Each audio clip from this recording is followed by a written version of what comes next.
Monsieur Dominique de Villepin, ancien ministre des Affaires étrangères de la France, bonjour, à partir du Canada.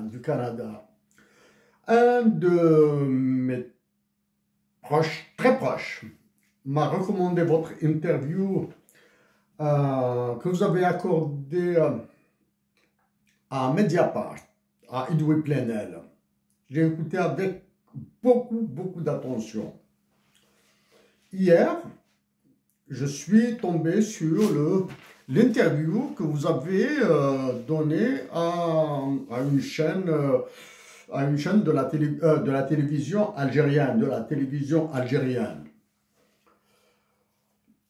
Dois-je commencer par vous dire que votre gouaille doit rester dans les annales de la politique internationale, même de la politique française, hein, votre gouaille, votre talent d'orateur.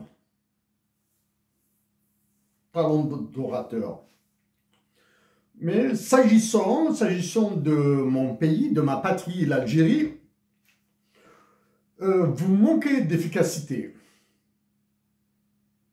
Actuellement, votre président, le roi Emmanuel Macron, vous écrase avec son intelligence. Oui, monsieur de Villepin, vous avez la gouaille, vous avez la classe, vous avez la prestance,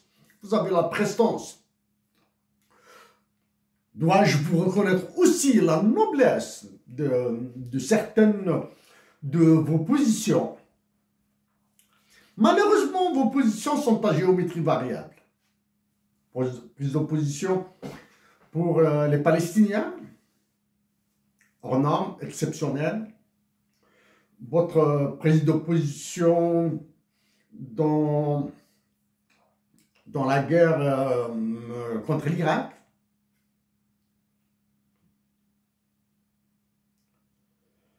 Mais cette gouaille, cet art, manque d'efficacité, d'efficience plus exactement.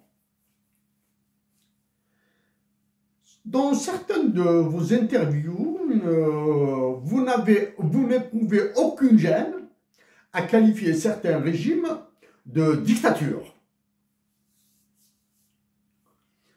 Dès qu'il s'agit de l'Algérie, vous freinez. C'est la première. Comme je l'ai dit à votre roi président Emmanuel Macron, la France n'a jamais été un pays des droits de l'homme et ne le sera jamais. Voilà. Pour preuve, un de mes compatriotes algériens a été assassiné de 6 balles par un policier en France. Rien. Ni ceux que vous désignez par le vocable les autorités algériennes, et ça, je reconnais la subtilité, la finesse, mais quand vous parlez de président, là, cette finesse, je la mets de côté. Donc mon compatriote, Ammar Slimani, qui a été assassiné avec 6 balles par un policier, pas un mot. Donc ça, c'est une preuve que la France est loin d'être un pays des droits de l'homme. La deuxième preuve que la France est loin d'être un pays des droits de l'homme. Vous avez pris une position très noble en faveur des Palestiniens. Mais Georges Ibrahim Abdallah, même s'il a purgé sa peine, demeure toujours en prison en France. C'est un Libanais. Georges Ibrahim Abdallah. Ça, c'est un deuxième. Troisième. L'avocat franco-algérien Ali André Messili a été assassiné à Paris. Une action sérieuse. Pas de la bullshit, comme disent les Américains. Une action sérieuse. En faveur de l'élucidation de son assassinat serait au crédit de la France. Peu importe qui sera le président. M. de Villepin, il est probable que je jongle sur 3 ou 4 aspects internationaux en simultané. Donc, pour vous, il n'y a aucun problème. Vous ferez aisément les liens. Votre expérience, vos finesses, votre clairvoyance vous permettra, et surtout que vous êtes habitué aux rouages internationaux. Donc, la France, actuellement, à la minute où je m'adresse à vous, la France a un gouvernement. Très bien. Sans l'intelligence et les manœuvres du roi président Emmanuel Macron, ce gouvernement, l'actuel Premier ministre, aurait sauté. C'est-à-dire, la France serait allée vers une situation de crise plus qu'institutionnelle, là, maintenant. Et c'est là, justement, où intervient l'intelligence et l'efficacité du roi président Emmanuel Macron. Il vous prépare une révision constitutionnelle pour qu'il demande à la nation française un 3e mandat. Et dans ce cas-là, il vous écrasera tous. Vous écrasera tous. Emmanuel Macron va vers une révision constitutionnelle qui lui permettra, du moins qui lui permettrait de briguer un 3e mandat.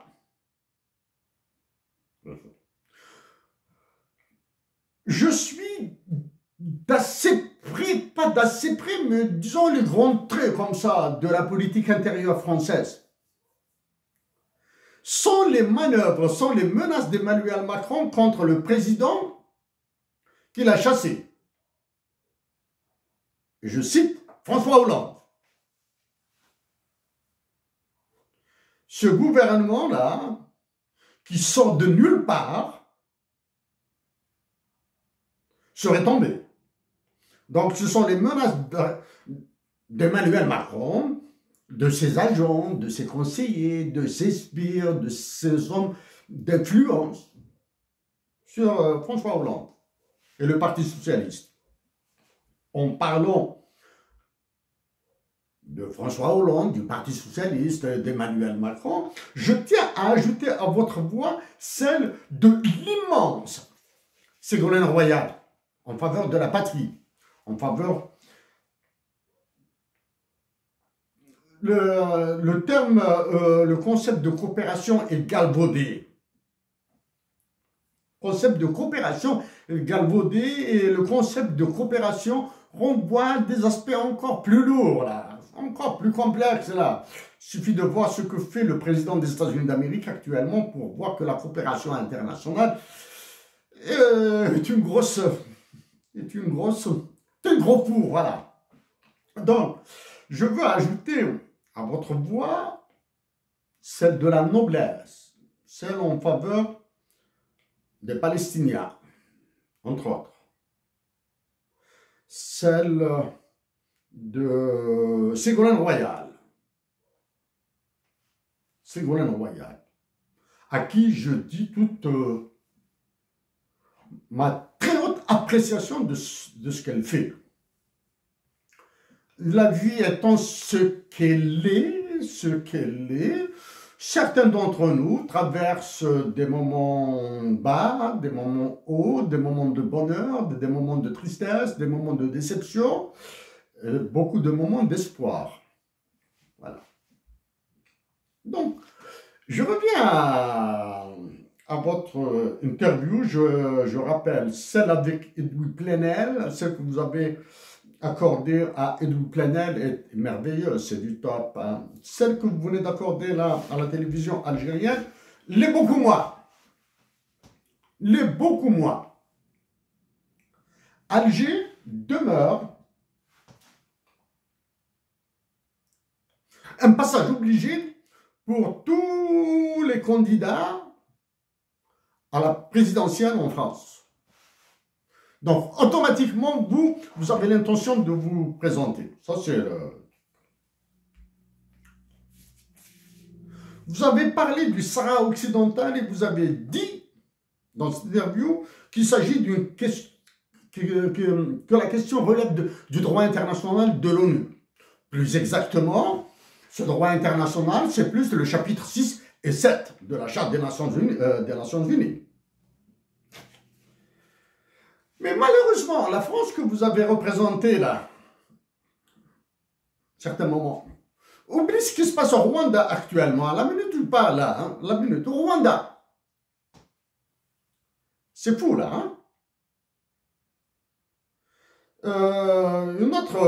Une vérité facile à vérifier. Dans tous les conflits internationaux dans lesquels la France est mêlée, il y a un désastre au bout. Je cite la Yougoslavie, la Libye, la Syrie, le Liban, le Rwanda. Ok? Actuellement, la France, dont vous êtes l'une des figures très respectées, Dominique de Villepin, au lieu de sauver les Mahorais, s'occupe d'enfoncer un peu plus l'Algérie dans sa guerre de voisinage. Ok? Au lieu de sauver le peuple mahorais, au lieu de sauver le peuple français. Hein? Donc, en parlant de l'ONU, il n'y a pas si longtemps, je me suis adressé au roi du Maroc. Je lui ai dit que la question du Sahara occidental est une question qui relève de l'ONU. Mais nous sommes d'accord sur un point concernant l'ONU. Vous avez déclaré que l'ONU est bloquée, et justement, dans l'une de vos déclarations, qui m'est tombée, interview, qui m'est tombée comme ça sous les yeux, là, vous avez déclaré que l'ONU est bloquée, et je suis entièrement d'accord avec vous. Comment se fait-il que pour le Sahara occidental, l'ONU se débloquera? Vous ménagez le chou et la chèvre, là, et vous êtes assis entre deux chaises, si vous me permettez l'expression.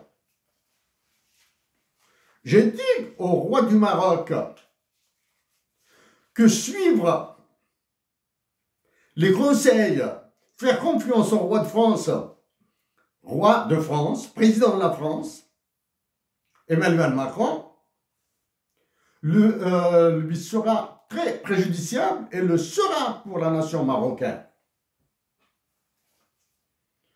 L'Algérie a des intérêts sur l'Atlantique, même si actuellement l'Atlantique est une affaire strictement américaine, une affaire strictement du ressort du président des États-Unis d'Amérique et de ceux qui le conseillent derrière là, hein, de ceux qui lui soufflent ce qu'il doit faire.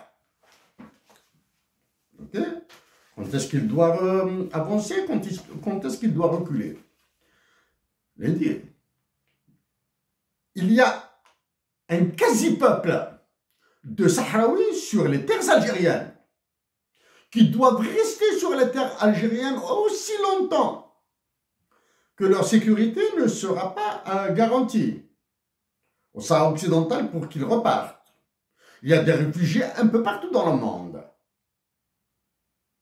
Il y a des réfugiés un peu partout dans le monde. Il faut voir ce que font la Norvège, la Suède, le Danemark et la Finlande pour les réfugiés. Il faut voir là. Hein. Bon, derrière, il y a de l'argent. Hein. Il y a de l'argent de l'ONU là. D'accord. Mais il y a des réfugiés aussi en Algérie.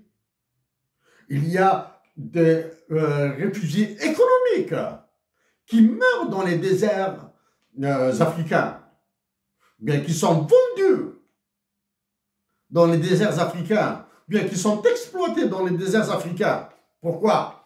Parce que l'Union européenne à laquelle vous appartenez a ordonné à ces pays d'agir ainsi, alors que la Déclaration universelle des droits de l'homme stipule qu'ils ont le droit de s'établir là où ils le veulent, là où leur sécurité est garantie. Voilà, ça c'est pour les droits de l'homme. Donc je reviens à l'ONU, donc je sais rapidement comme ça, l'Irak, la Yougoslavie, la Syrie, le Liban, la Libye, le Rwanda, plus l'ONU dans les pays qui ont demandé à la France de quitter, hein, le Mali, le Niger, le Sahel, le Burkina, le Tchad récemment. Donc ça c'est... Monsieur Dominique de Villepin,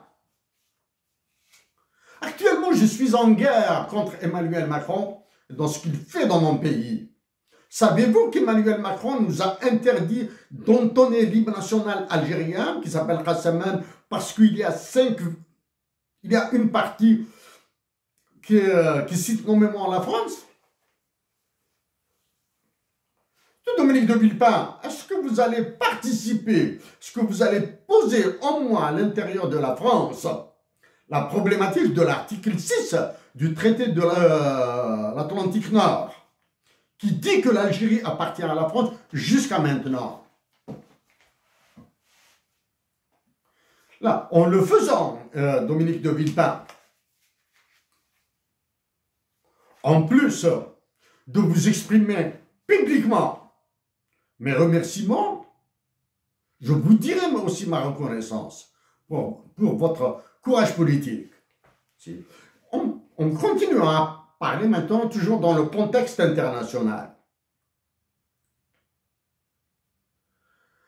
Votre position de soutien indéfectible à l'Ukraine est en porte-à-faux avec vos positions déclarées dans certaines autres occasions dans le cadre de certains autres conflits. Est-ce que l'Ukraine est une menace pour la Russie? Oui. Est-ce que la France est une menace pour l'Algérie? Certainement. Pourquoi la France est une menace pour l'Algérie, Emmanuel Macron? Surtout la France du roi président Emmanuel Macron. Parce que sans Emmanuel Macron, la France, l'État français aurait tout perdu déjà en Afrique. Il aurait tout perdu. Même avec les pertes actuelles hein, de la France en Afrique. Emmanuel Macron vous a sauvé. La preuve, aucun des pays dans lesquels le franc CFA assassine, tue, affame des enfants, des femmes, des vieux, n'a parlé de la suppression de cette monnaie, du franc CFA. Aucun pays. Mieux que ça, bien pire, c'est selon où est-ce qu'on se positionne. Le Mali du colonel passé général a ouvert une représentation d'une organisation terroriste au Mali même. Cette organisation terroriste dont je parle, il s'agit de la Banque centrale des États de l'Afrique de l'Ouest, la BCAO. Quand on combine ce qui se passe en Algérie, du moins ce que font les décideurs d'Alger, et vous devez faire, comme je l'ai dit à Marco Rubio, une distinction nette entre la nation algérienne et ceux qui prennent la décision pour elle. Okay? Donc, en faisant la combinaison entre ce qui se passe entre l'Algérie, le Sénégal, le Mali, le Niger, le Tchad et le Burkina Faso, il est aisé d'en déduire aussi qu'Emmanuel Macron est le marionnettiste number one de ce pays. C'est pour cette raison que vos déclarations, Dominique de Villepin, manquent d'efficacité. Elle manque d'efficience. Oui. Bon, d'abord, je le rappelle, je le répète, il y a des moments où vos positions sont floues, elles sont ambiguës, vous êtes assis entre deux chaises. Ici, je dois ménager Alger, je dois ménager la dictature militaire, alors qu'ailleurs, ah bah, vous êtes là, vous êtes vraiment, vous avez vraiment le mot en roue libre, si je me permets, sur la dénonciation des dictatures militaires, sur la légitimité des élections. Vous serez d'accord avec moi que l'unique légitimité d'Emmanuel Macron en France, en tant que président, est la loi. Rien de plus. En termes de vote populaire, en termes de force politique, etc., aucune. Mais par contre, il a la force qui vous manque, celle de l'intelligence. Ça, c'est la première. Il a la deuxième force, celle de la manœuvre. Il vous manœuvre comme il veut. Là, donc, j'ai dit que là où la France intervient, c'est la catastrophe. Sans Emmanuel Macron, Dominique de Villepin, les États là qui utilisent la France CFA, j'en ai tellement marre de parler d'eux, parce qu'ils sont passifs, ils sont peureux. J'ai dit à Marco Rubio que ce sont des caniches, que ce sont des chatons, alors que leur peuple souffre. Ils ont tellement peur de Macron que probablement les conseillers vous, Dominique de Villepin,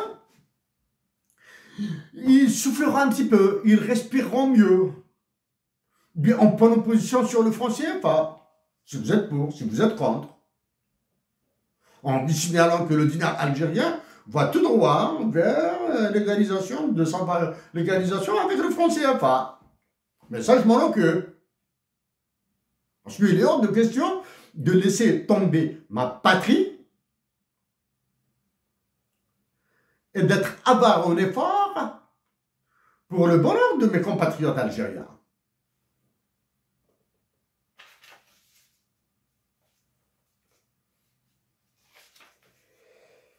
Récemment, il y a quelque chose de assez intéressant. C'est intéressant pour surtout. Après l'entrée en fonction du président des États-Unis d'Amérique et de son gouvernement, remarquez que j'évite de dire administration américaine, je dis gouvernement américain. Ce qu'il fait planer comme projet tant en Amérique du Nord qu'ailleurs dans le monde, un certain sommet sur l'intelligence artificielle s'est tenu à Paris. Ça, s'il faut ce sommet sur l'intelligence artificielle est à rajouter aux petites blagues de l'Union européenne et aux petits amusements de votre roi Emmanuel Macron, qui a désindustrialisé le pays, dont une partie des élites est partie au Canada ou aux États-Unis d'Amérique, peut-être un peu moins en Angleterre. J'ai fait que... Non, je dis un coup d'œil sur le fonctionnement de certains systèmes d'IA, d'intelligence artificielle. Dans l'un des pontes est Joshua Bengio, professeur à l'Université de Montréal, à l'école polytechnique rattachée à l'Université de Montréal. Hein. C'est un nom qui était très célèbre du temps où j'étais étudiant là-bas. J'ai jeté un coup d'œil comme ça, des requêtes sur Gemini de Google. J'ai posé quelques questions à ChatGPT. Non. J'ai posé les mêmes questions, bien sûr, à DeepSeek. l'industrie de l'intelligence artificielle de la Chine. Pour que le sommet de Paris sur l'intelligence artificielle rattrape le temps, rattrape ce qui est opérationnel en Chine. DeepSeek, d'après certaines lectures, il gère plus de 6800 variables. Gérer 6800 variables, résoudre une équation à 4 inconnus, c'est complexe. Hein? Mais résoudre des équations à 6800 variables, ça demande. Bon, bref. Donc, rattraper DeepSeek des Chinois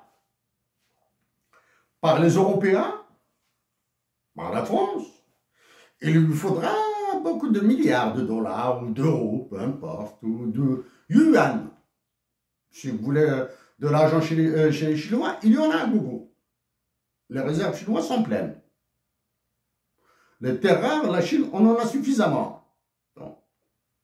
Donc, le sommet de l'IA à Paris devient une blague. Il devient une blague. Parce que l'IA, l'innovation technologique, doit sortir du politique, là. Les politiques doivent prendre le train en marche, là. Voilà, il y a quelque chose qui se fait, nous allons essayer de protéger. Hop. En essayant de protéger, vous privez les Africains. Vous privez l'Algérie. Là, j'ai fait un petit peu le tour, Dominique de Villepin, que vos ambitions de présidentiable en France vous obligent à passer par Alger,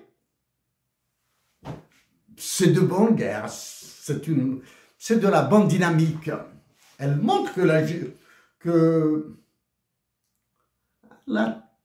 l'Algérie, d'une certaine forme, là, inquiète. Pas cette Algérie-là, hein. Parce que Dominique de Villepin, vous est-il possible d'imaginer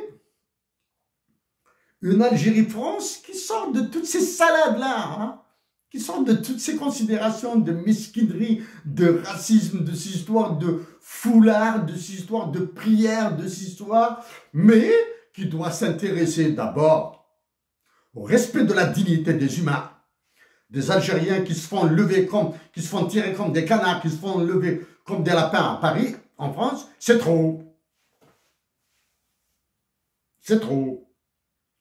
Des Algériens qui se font voler leurs richesses tant monétaires, financières, et héberger, et blanchir à Paris, trop c'est trop. Imaginez, oui, imaginez une coopération entre l'Algérie et la France, entre les universités françaises et les universités algériennes. C'est possible. Entre les systèmes de santé français, combien même vous l'avez détruit, etc. C'est possible. Mais la compétence, la technologie, l'innovation qui se font, ça vaut la peine. Hein, ça vaut la peine. Il y a un certain... Pas le côté économique du système de santé. Hein, là, parce que vous allez vers la privatisation. Du moins, vous l'avez déjà privatisé. Donc, Dominique de Villepin,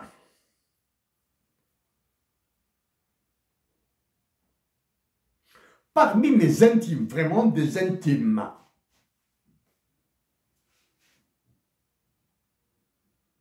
certains ont connu de très hauts responsables français. Très, très hauts.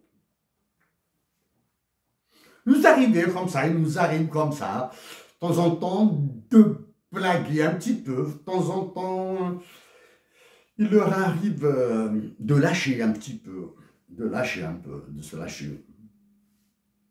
Sans citer son nom, pas par peur de faire une erreur.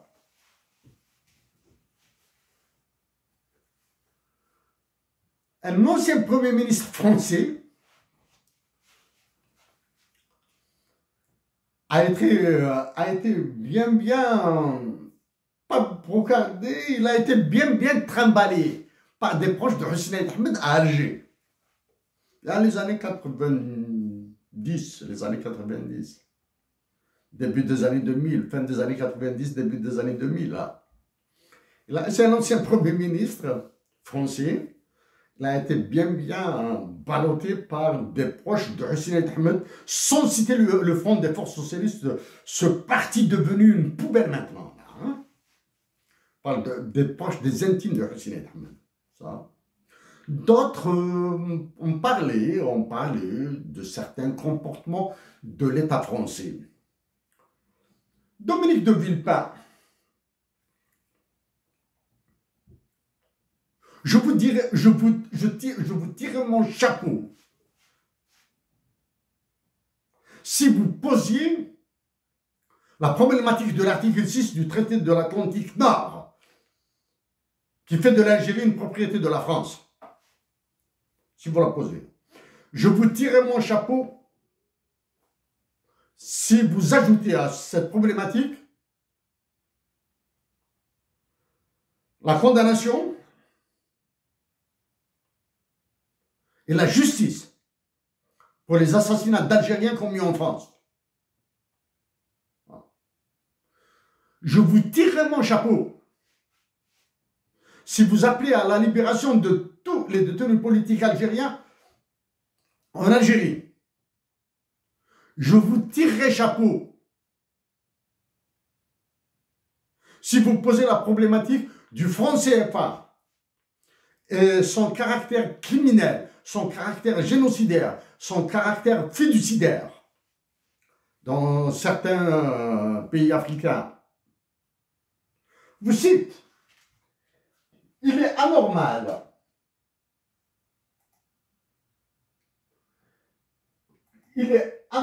que des pays ultra riches comme le Sénégal, la Côte d'Ivoire et le Cameroun aient des dettes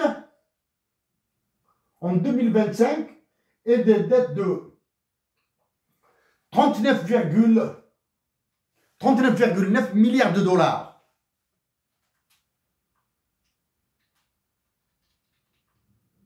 Ça, c'est le Sénégal. Pour le Cameroun,